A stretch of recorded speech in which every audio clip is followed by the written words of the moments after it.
प्रत्येक मराठी प्रेक्षकांना ज्या नावाची उत्सुकता असते ते म्हणजे शरद केळकर, ज्यांना बघण्यासाठी लोक थिएटरमध्ये आवर्जून जातात. शरद दादा, तुमचा सिनेमा येतोय, खूप खूप अभिनंदन रानटीसाठी. आणि काय आहे रानटी? रानटी म्हणजे तसंच आमची टॅगलाईन आहे की काही असतात काही बनतात. तर जे आहे त्यांच्यामुळे एक कॉमन मॅन कसा रानटी बनतो त्याची गोष्ट आहे. आणि तो या लेवलचा रानटी बनतो ना की त्याला मग कोणी थांबवू शकत नाही. तसं आहे. रानटी हा सिनेमा आम्ही मागच्या असं सांगितलं मी प्रेस कॉन्फरन्समध्ये पण की 7 वर्षापासून आम्ही प्लॅन करत होतो. अनफॉर्च्युनेटमध्ये कोविड आलं आणि मग 2-3 वर्ष आणि मग मला माहिती आहे जेव्हा त्याच्यानंतर अशी इंडस्ट्रीची हालत अशी होती की फायनान्स आणि हे सगळं कमी होतं. पण त्यामध्ये पुनीत बालांसारखे लोक होती जे समोर आले आणि त्यांनी विदाऊट एनी थॉट म्हटलं की किती बजेट आहे, म्हटलं इतकं बजेट आहे, म्हटलं करूया. आणि within a second he said yes for the film and that's how we could do this film.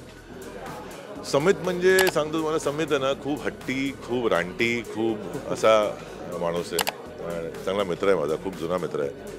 आणि आम्ही म्हटलं की पिक्चरमध्ये पण 2-3 स्क्रिप्ट आणल्या होत्या. म्हटलं नाही, पहिले रानटीच करूया. कारण माझ्या डोक्यात एकदा जे शिरतं ना मग ते कधी निघत नाही. तर मी आज नाही तर उद्या नाही तर परवा ते करणारच असं. त्याचा तो एक रानटीपणा आहे माझा की मी इकडे थांबत नाही किंवा मी डायव्हर्ट नाही होत. आता एक स्क्रिप्ट मी नंतर सांगेन तुम्हाला. ती पण मागच्या 12 वर्षापासून माझ्या डोक्यात आहे. ती पण मी करणार पुढच्या वर्षी, असं एक लक्ष आहे माझं. तर हा सिनेमा असा होता ना की ज्यामध्ये त्यांनी गोष्ट आणली आणि even I was looking for such kind of script की असा सिनेमा मराठीत का नाही आहे. असा सिनेमा फक्त तेलुगू, तमिळ, इवन कन्नडामध्ये बरेच सिनेमा असतात, हिंदीमध्ये तर आहेच, सगळ्या भाषेत आहे, मराठीत का नाही. किंवा मराठी माणसांमध्ये राग नाही आहे किंवा मराठी माणसात त्रास नाही आहे किंवा मराठी माणसं राग दाखवत नाही असं नाही आहे. मग प्रत्येक वेळा एक मराठी जो एक कॅरेक्टर असतो तो असा सिम्पल किंवा बॉय नेक्स्ट डोअर किंवा असा कशाला हवा आहे, अ गुड हजबंड किंवा असं एक नाईस लवर, असं असे का सब्जेक्ट. असं रानटी एक माणूस का नाही आहे जो महाराष्ट्रात. टर्म कुठून आली आहे रानटी? मराठी टर्म आहे ना, म्हणजे असेल तेव्हाच टर्म आली आहे ना. मग रानटी असतात, त्यांच्यावरती सिनेमा का नाही, तशी थॉट होती. मग त्याच्यावरती स्क्रिप्ट आणली, मग शूट केलं. आता तुमच्यासमोर आहे. आम्ही ट्रेलर बघितलाय, त्याच्यामधलं तुमचं रानटी रूप पण बघितलेलं आहे. त्याच्यासाठी किती मेहनत घ्यावी लागली तो रानटीपणा पूर्ण आतून आणण्यासाठी? नाही, पहिले कायच का ना, म्हणजे सांगतो की आमचं एक सिम्पल थॉट होतं पिक्चरच्यामुळे की आम्हाला असं खूप गुड लुकिंग आणि असं खूप सोफिस्टिकेटेड नको आहे. तो त्याचा लुक, त्या लुकमध्ये मी बघतो त्यांनी डांगरी घातलेली आहे, तो वेगळा लुक आहे. किंवा जो काही फॅन्सी कपडे नाही आमच्या ह्याच्यामध्ये, तो रानटी असेल तर रानटी दिसला पण पाहिजे, हा क्लिअर थॉट होता. तर जेव्हा मी सगळं बोललो की यार असं मी तर खूपसे नॉर्मल सोफे केस ठेवायचो तुमच्यासाठी, नाही तू थोडं केस वाढव. लोकांचे केस कापले नाही आणि माझे वाढवले. तोच विचार होतो की समित कक्कडने अनेकांना केस कापायला लावले, कुणाला मिशी काढायला लावली, तुमच्यावरती काय प्रयोग? माझे केस वाढवायला लागले नाही की केस वाढव तू. मग आलिम हकीमकडे गेलो मी, म्हटलं यार सर, बाल तो बढाली आहे अभी, आता किती तू वेगळं लुक दे मला. मग त्यांनी ते एक वेगळं लुक असं कधीच नव्हतं केलं. ते कलर काय असतात त्यामध्ये स्ट्रीक्स म्हणलं हां हे काहीतरी वेगळं दिसतं आणि मराठीत कोणी नाही केलं आजपर्यंत असं. आणि मग ते एक पर्सनॅलिटीवरती, कारण हाईट बिल्ड जास्त आहे तर ते एक परफेक्ट प्रपोर्शनमध्ये होतं आणि तो रानटीत दिसतोय माझ्या. ही गोष्ट सांगतो मला मी की तुम्ही बरेच हिंदी सिनेमा समोर होतात, पण या पिक्चरमध्ये जेव्हा हिरो मारतो ना तेव्हा वाटतं की मारलं असेल आणि मग ते दिसतं की तेव्हा असं फेक नाही कुठेही असं की तुम्हाला वाटेल की यार असं कसं दुरून गेलं किंवा असं हात नसेल लागला, रिॲक्शन घेतलं. पण पिक्चर बघाल ना तुम्ही, तुम्हाला वाटेल की यार खरोखर मारलं आणि किती मारलं या माणसाने. तर ते एक रिअलिझम खूप ॲक्शनमध्ये गरजेचं असतं आणि त्याचीच ट्रेनिंग एजाजबाईने आम्हाला करवली की नाही ते ॲक्शन परफेक्ट व्हायला पाहिजे. म्हणजे आपले इंडस्ट्रीमध्ये मी सांगतो संजू सर आहे, तेव्हा ते मारतात ना तेव्हा वाटतं की ते मारतात किंवा अजय सर मारतात तर मारतात, अक्षय सर मारतात तर दिसतं की मारतात.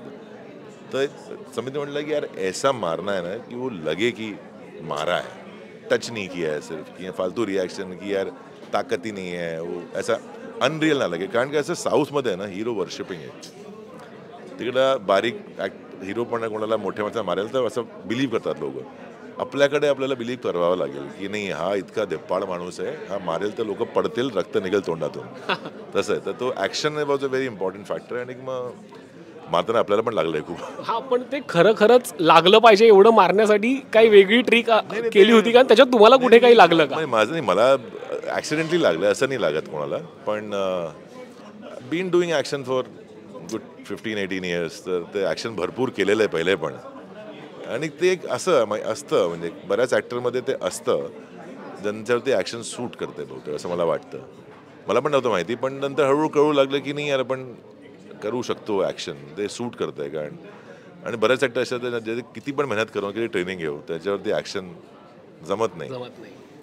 तर एक आहे ते गॉड गिफ्ट आहे बहुतेक की बऱ्याच वस्तू गॉड गिफ्ट आहे. मी काही कुठून काही ट्रेनिंग तर केलं नाही ॲक्टिंगचं, थिएटर कधी केलं नाही मी.